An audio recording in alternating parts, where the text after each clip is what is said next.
जळगाव आणि रावेर लोकसभा मतदारसंघामध्ये आज सकाळी 7 वाजेपासून मतदानाला सुरुवात झाली आहे। आपण आले आहोत रावेर लोकसभा मतदारसंघातील कोथडी या गावात। रक्षा खडसे यांनी आज संपूर्ण कुटुंबासह आपल्या मतदानाचा हक्क बजावण्यात आलेला आहे। आज त्यांचा विशेष म्हणजे वाढदिवस देखील आहे आणि आजच्या दिवशी त्यांचे 13 मेला आज त्यांनी आपल्या मतदानाचा हक्क बजावण्यात आलेला आहे। आपल्यासोबत आहे रक्षाताई। ताई, काय सांगणार? आज आपण आज आपला वाढदिवस देखील आहे आणि आजच आपलं मतदान देखील आहे।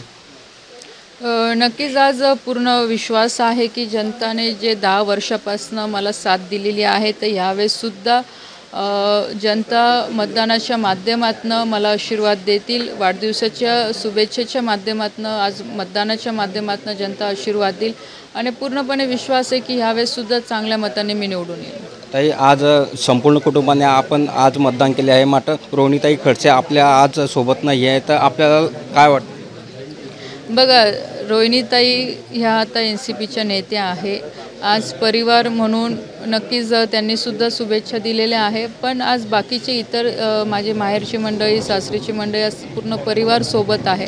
त्यांचे आशीर्वाद मी आज घेतलेले आहे आणि विश्वास आहे की ज्या पद्धतीने आज परिवार माझ्यासोबत उभा आहे तर ही एक मोठी ताकद माझ्या मागे आहेच। ताई, आपल्या जिल्ह्यामध्ये तापमान खूप होते आणि आज नेमके मतदानाच्या दिवशी तापमान कमी आहे, पावसाने देखील हजेरी लावण्यात आलेली आहे, तर याचा फायदा मतदानच्या टक्केवारी वाढायमध्ये नक्कीच होईल। याचा ताई हॅट्रिक होणार? आपलं तिसऱ्यांदा उमेदवारी आहे आपली, विश्वास तर आहे। आता बघू 4 जूनला काय लीड किती राहणार?